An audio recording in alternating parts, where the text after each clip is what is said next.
Well, it's a special edition of the platform, the pinnacle of all discussions on Flow 94.9 FM. Omar here, the flow of Godson State.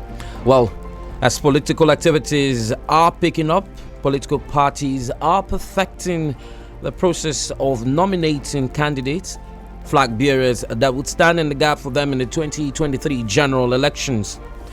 In Abia State, the discussion now is who's going to carry or bear the flag of the different political parties that are in the state. And of course, it's taking both clannish and regional twist, with the political parties taking the lead.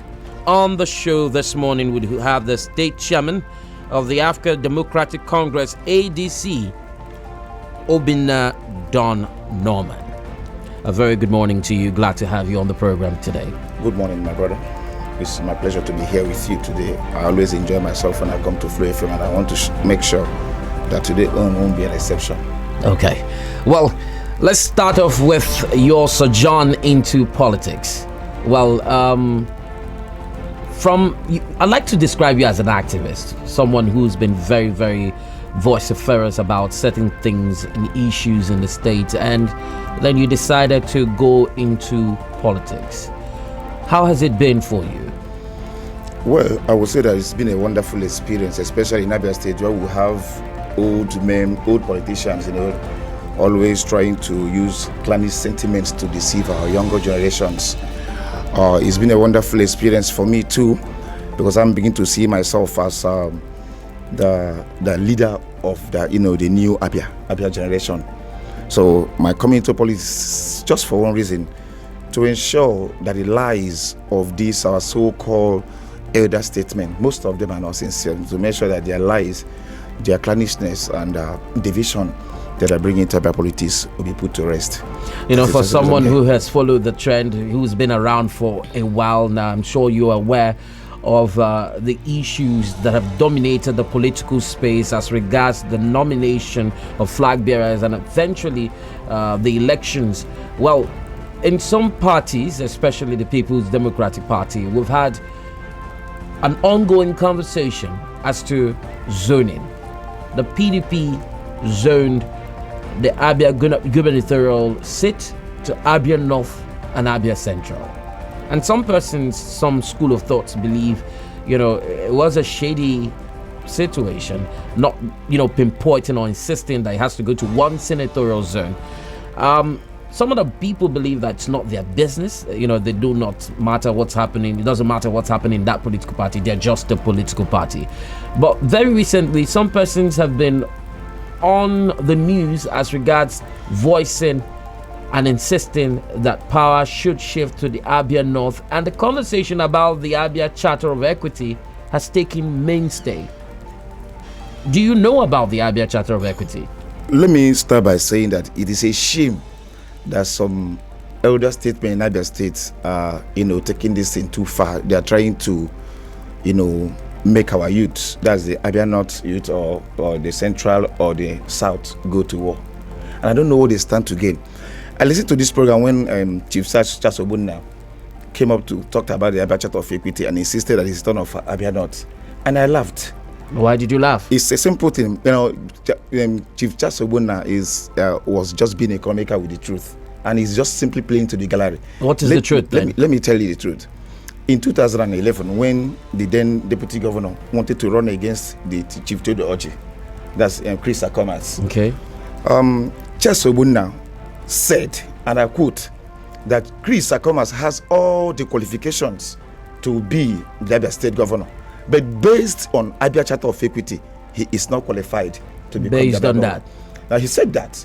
Now, this same Charles Obuna came on Flow FM here last week, I think, to say that there is nothing called Abia Charter of Equity, that PDP has a zoning arrangement.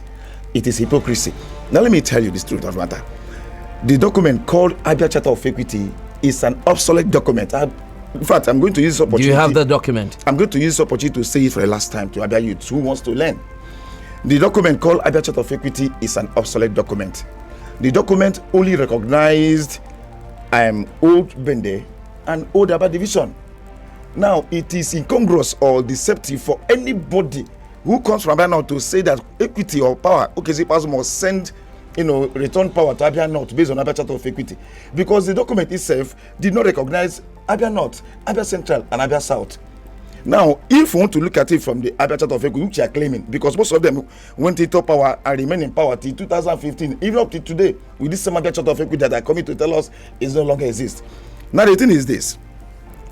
If we want to go by PDP zoning based on Abia Charter of Equity, now, Old Abia zone should rule for 16 years. And that is just the truth.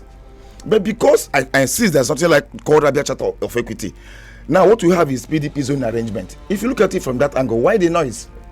Zipazu zoned the distance to Abia North. Was it Zipazu who zoned, or the state working committee? The state working committee or whoever, I'm not a PDP man, zoned this thing to Abia Central and Abia North.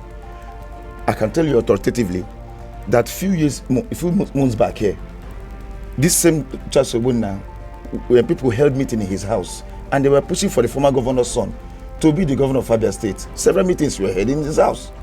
That is by the way. Now my question is this: if, for example, the former governor's son becomes Governor Zipazu's anointed candidate, will there be all this noise about Charter of Equity in Ungwaman? It is deceptive for Charles Obonta to say that Zipazu want to hand over power to Ungwaman. Ungwaman is from Abia Central. Zipazu has given the destiny to Abia Central. So if anybody tells you he's giving power to Ungwaman because Ungwaman is from... You said is from Abia Central? I said the man, the so-called anointed son of Zipazu, is from Abia Central. Who's the so-called anointed? I don't know. I don't want to... like I told you, I don't know. But the question is this: why the noise about Zipazu trying to hand over power to Abia Central man from Isalangwa South or not? The question is this: is the man Isalangwa South or not from Abia North, Abia Central? If it's from Abia Central, Isalangwa North is on the Abia Central. Yes, so if it's Abia Central, I don't think the man has done anything wrong. Why are our elders trying to destroy the peace we enjoy in Abia State? I feel it's imperative that if we want to mention names, we should just... I mean, you've been talking around the bush, if I have to describe it that way. You're saying there's a man. Do you think there's someone who the governor has anointed? Like I told you, I don't know what you want me to say. You've read on papers. I don't know who the governor has anointed to be his PDP candidate come 2023. That is not my interest. Okay. But from what I've read so far, I keep hearing, he wants to hand over to Ungwaman. Okay. And the question is this: that Ungwaman, do you think it's out of place to want to hand over to an Ungwaman? The sentiment shouldn't be Ungwaman. The sentiment should be which zone. So, as far as I'm concerned, if Zipazu has decided, or the PDP National State Working Committee have decided in their wisdom to say that a man who they will present as their candidate come 2023 is from Abia Central, so be it. But I'm also aware that under the People's Democratic Party, a lot of notable persons, including the deputy governor, has thrown his hat into the ring. He has shown interest in contesting for the #1 position in Abia State. Likewise, Chima Anyaso, who is also of Abia North. I've got a lot of people who have shown interest in contesting for the office. But I mean, it seems like just one person who you're talking about here. It is right. I don't know what this question. I don't know how to answer, but the truth of the matter is that it is the right of everybody, anybody, to contest election. PDP will have their primaries, ADC will have their primaries, every other political party will have their primaries. It is left for the delegates to decide who becomes their party flag bearer. Okay, now that's what I'm saying. But what I'm saying, see what I'm saying. The argument is not whether the deputy governor wants to run election, whether PDP has other candidates who wants to vie for a particular position in this country, Nigeria and Abia State. I mean, the problem, the bone of contention is this: why this noise about an Ungwaman trying to... Okay, you feel the hula baloo. It doesn't warrant it. Let me tell you. Let me be blunt here. Are you worried about the arrangement, if there is any, of the People's Democratic Party? I'm only worried that our Abia, the so-called Abia elders, or let's say PDP, some of the PDP stalwarts like Charles Obona are trying to, be deceptive with their calculation and discussion in this politics. Let me ask you a question. But you're not of the PDP. Let me ask you a question. You're asking me too many questions. You're the one who should be asking a question. As you're asking me too many questions. Okay. The bone of contention, you ask Abia Charter of Equity. Yes, I have. I don't want us to deviate from this Abia Charter of Equity conversation. Okay. I am telling you that if you look at it from two perspectives, one, the first perspective is where power should go to based on Abia Charter of Equity. And I told you that the document itself is obsolete. Yes, you've mentioned in that document. The document did not state Abia Central, Abia North, or Abia South. What it did the states document? About Old Bende and Old Abba Division. Okay. This Old Bende and Old Abba Division, if you want to lay claim on zoning based on this Abia Charter of Equity, then the Old Abba and Old Abba zone has not done anything to say they want to rule for 16 years. They've not done anything wrong. Okay. To say that they want to rule for 16 years. But now, we are not talking about an obsolete document because you cannot make argument based on that. We are talking about the PDP zoning arrangement that recognizes Abia North, Abia South, and Abia Central. Now, I'm saying that Abia North has ruled, according to PDP, Abia Central has governed, Abia South has also governed. Now, if the PDP decides that their next candidate will come from Abia Central, we should be looking at Abia Central, the argument Abia Central, not Ungwa sentiment. Okay. It is this. Let me tell you. Okay, now so Abia Central still covers, parts of Umuahia. Abia Central has 6, local government. It is Ikuano, Umuahia North, Umuahia South. Osisioma, Umuahia North, Umuahia South, Ikuano, Iselangwa North, and Iselangwa South. Yes. Now the question is this: if a man from Iselangwa North, Iselangwa South, or Osisioma become eventually emerges PDP candidate in 2023, would you say that the man is not from Abia Central? No. The man is from Abia Central. So I'm saying that the argument of Chief Charles Obonna on a large basis, he promoted schism. It shouldn't be. Now let me even stretch this further. At what point did Charles Obonna realize that the government is a disaster? At what point did Charles Obonna realize that PDP Ebonyi State has developed? This man has been in government. In fact, he was the deputy chief of staff to the last administration that destroyed Abia State. Charles Obonna was. I'm from Ibeku, so I'm speaking about my brother that I know. Now the question is this: why do you want Abia youths to go to war, to carry arms against each other because of political interest? Charity begins at home. When he was a local government chairman, did he pay salaries? He was just out of the office because he didn't pay salaries. Salary is still Abia State problem as we speak today. Secondly, I've not finished. Yes, I can hear you. Secondly, he was part of the government, like I said before, that destroyed Abia State. So you feel he doesn't have the moral standing to be asking the questions he's asking today? It's not about it. So I'm just trying to put up some sentences. I'm just cutting me short. I'm sorry about that. Go ahead. Now, what moral justification can I say that Chief Charles Obonna has to criticize Okezi Bazo for not developing Abia State like Ebonyi State? The government is served, with or under in 2000 from 2007 to 2015. What did they do in Abia State? They did nothing. Now you talked about Ebonyi State developing. How can Ebonyi State develop when, for example, Old Yoruba Market, for example, I can say it doesn't matter who wants to get offended now. The Yoruba Market, for example, I can tell you authoritatively that Abia State government, that somebody holding the Abia State government do not get one revenue, single revenue from that market. Yoruba Market, yes, Charles Obonna is in charge of that market. He collects the revenue. So are they remitting to the state government? Can you prove that? But I'm saying it on air and you're asking me if I can prove that. What else do you want me to prove it? Now he has a park in Istigate there. Now the question is how have they been faring? In Ibeku land, our boys are suffocated. Can you go to Ibeku land and ask any Ibeku boy to bring 1,000 naira or 500,000 naira and he'll be able to provide it? Now I want to ask a question. During that administration, all the whole roads they built in Abia State, their substandard road, every road collapsed before their very presence. Now the question is this: where was Chief Obonna, Charles Obonna, when these things were happening? Before this time, there were rumors everywhere, which the former governor's son never refuted, that he wants to go for governor. Okay. Several meetings were held in their houses. Now the question is this: if Okezi Ikpeazu has acceded to their demand and hand over power to that young man, would all this noise about where the power wants to go or power wouldn't go, will it come up? It will not. Now the question, another question I want to ask is this: it is insult for a man, a civil servant, a public officer, to come up to say that he gave the governor a huge amount of money when he wants to be governor, the money he has never seen before. Where did he get that money from? As far as I'm concerned, people like Charles Obona should be in EACC answering questions instead of coming to tell us who becomes Abia State governor in 2023. It is affront to all of us, and it should. I cannot stand there and encourage it. Now look at that secretariat.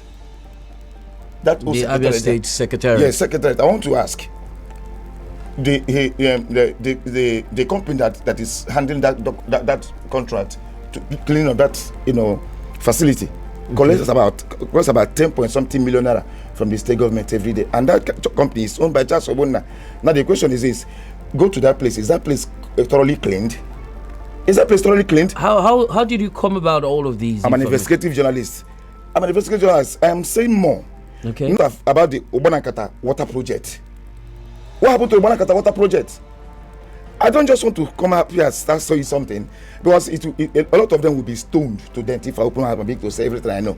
What about the water project? And I want to say again that the same government Charles Obona served under collected 4 billion naira to build a government house, and that government house was never built. What's the contractor? I said the government he served under. Okay. Collected 4 the government. He served under. Collected, it was part 4 of the billion administration. Naira. Yes, collected 4 billion naira to build a government house. Today we have paid 20%, 4.8 billion naira back to Access Bank. What happened to the government house? This administration he served under, as far as I'm concerned, denied Umuahia people pipe-borne water. There was a World Health Organization project that came to Abia in 2008 or thereabout, where they wanted to give every community pipe-borne water in this Abia State. And it was this same administration that every community in Abia State. Umuahia. In Umuahia. Yes. There was a water issue in Umuahia. That same administration denied that project. They were asking how much. How did they deny the project? Yes, they asked people, how much are you going to give us to do a project? And people say, come, we want to do this thing for free. And they refuse. These people take the same water projects to Cross River State. That is why if you go to Cross River State today, you see pipe water everywhere, where we suffer in Abia State. The same people who destroyed Abia State are coming to tell us about Ebonyi State. Now the question is this: if Ebonyi State has people who do not remit revenues, to state government, why would the state develop? Why would the state develop? If every state has people who are in government who stand as impediment to development, why would the state develop? Charles Obona at this point does not. He no longer holds an appointment with the state government. Mm-hmm. How come he's still, wielding so much influence? That is what you should ask him. As far as I'm concerned, like I told you before, I am not a PDP member. Okezi Ikpeazu is the governor of Abia State, whether you want to believe it or not. Yeah. Now, I don't know the views about who he wants to emerge as a PDP Guba candidate. As far as I'm concerned, it is within his rights to do that. It's within his rights. It's within his right to do that as a governor. To decide. When the last administration, Governor Tedoji decides to choose Okezi Ikpeazu to become his successor, then there was no noise. Nobody went to the radio station to complain. As far as I'm concerned, they are disrespecting that young man. And because I'm not a member of the PDP does not mean that you present a governor and begin to speak to the governor like a baby. We elected him, so for now he's still the governor. He should be respected. As far as I'm concerned, why would somebody come on radio station to say, I will leave the PDP? The PDP want to be destroyed, and the power must go back to Abia North. Have you ever wondered what that sentiment, sort of sentiment will do to the governor, the people, the image of the state, and even the youths? What will happen today if Abia North youth, Central or Abia South youth go to war, carry arms against each other? It shouldn't be. It should not be. So you're suing for peace? Yes. Just so as far as I'm concerned, or Emo Okoro do not have that right, do not have that moral justification whatsoever to say that Okezi as a government is the worst thing that has happened to Abia State. The government, whether it's built substandard bridge, he built it. Our brother was there for 8 years. Do we have any substandard bridge? More here. Last time I passed through Mobekwa to Aba, I saw one road there. I can tell you that we do not have such road in Umuahia while our governor was governor for 8 years. We should stop deceiving ourselves. If the state government is not paying salary to it is as a result of the collective actions of the past administration. And these same people that are coming to tell us how Abia State is being misgoverned, they are the problems. As far as I'm concerned, Oribo market, I've told, for example, charity begins at home. I want to ask a question. What has average Ibeku man benefited from that, the presence of Ahioroba in Omaya here? I take that as a rhetorical question. I am an Ibeku man, so I want to answer. Okay. There's nothing. Our people, Ibeku boys, still eat from hand to mouth. I hear there's been a lot of empowerment done, especially from the office of the Speaker of the Abia State. Let me tell you, which empowerment? You give people refurbished buses, you build stadium, mini stadium. What is a financial benefit of mini stadium in those primary schools? That is the issue for another day. I don't want to go into that. I'm only saying that empowerment is like pregnancy. When people are properly empowered, you will see them, they will have financial freedom. You will see things will begin to move. In Ibeku land, where I come from, in Omaya environs, you are here. Don't you think the provision of jobs or job opportunities can, suffice for fiscal handouts of cash and, empowerment as a lot of people on the street would want it? Now the question is this: you are still asking the same thing. I have given you, for example, Yoruba market it generates revenue. Okay. How many of our boys work there, receive those revenues? Have we used that revenues, to enhance our youth, the development of this area? So what are you suggesting? It goes into someone's pocket. What are you suggesting? What I'm suggesting that the likes of Chief Charles Obuna, Emokoro, and the rest of them should allow Abia youth some space. They should allow them some breathing space. They should allow them to pick their pieces together. They shouldn't come on radio station and begin to play sanctimony. How can you exonerate yourself from a problem that you are part and parcel of? They have been in this government, according to him, since 1998 or 1999. He's been in government. Now we're talking about the same PDP government. So you should suddenly realize that out of 23 years of PDP government in Abia State, you suddenly realize that it was just from 2015 that things went from bad to worse. Things went from bad to worse in 2007. Really? Yes. Let me tell you, it was from 2007 that commissioners... That's the administration of former Governor T.O.G. Yes, it was from 2007 that commissioners were not paid. It was then that a commissioner can no longer award contract. During from 1999 to 2007, a commissioner, local government can even award contract of 10 million naira. It was during that administration that all these things vanished. It was during this administration that we begin to celebrate boreholes. It was during this administration that Abia collapsed entirely. You cannot go to anywhere. Did Abia collapse today? Abia collapsed in 2000. In fact, it was during that administration that Abia collapsed entirely, that there was no motorable road in Abia. It was during that administration that we had lies that we have unprecedented lies we have never heard about in this Abia State. It is during that administration that we saw impunity. Men rose from grass to grace. And they went to church to give testimonies. People who became wealthier than the state. You were close to the former governor. How? At some point, you were part of the administration, weren't you? Anyway, you were a presenter. Let me also tell you that I have never become a member of Abia State government before. Okay. I've never worked for Abia State government in my life before. But that is not even the issue. The issue is, am I not close to Ojikalo? Am I not close to Kezipazo? Don't you see me criticize Kezipazo on radio station? Is it the first time I've done that? I am only saying something. You do not come to play to the gallery. Development of a state is a collective thing. Is this a collective thing? You are a part and parcel of this administration you are criticizing. He has served as a commissioner under this administration. He has done that. So the question, at what point did you realize that the government failed the masses? When you realize, did you resign? You did not resign. You started championing a cause for your brother to become governor, and it failed to materialize. And you came to the session to despise everybody. You make us believe that you are stupid. I want to use this forum to tell Abia youths to ignore this sentimentalism. The issue now is that Abia State is in need of development. Tell me about your party and its plans to contribute to that development. Yes, of course. We're not going to contribute to the development. Once ADC takes over power in Abia State, once we take over power, come 2023, Abia State will be compared to to Lagos, not even Dubai, not even Ebonyi State. You're certain of that? Yes, I will give you the reason. The reason is simple. In ADC, the masses are our godfather. The masses are our godmother. We do not have anybody. If you talk about India Patuku, you hear them every time, India Patuku. India Patuku is just Obinna the Norman that's in ADC right now. And I stand for the masses.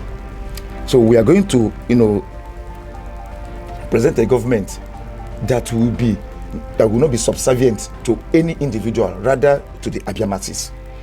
We are going to present a government that knows the impulses of the people. A government that will just sit down and listen to the people through a town hall meeting and come up with a development plan that will suit our aspiration as a people.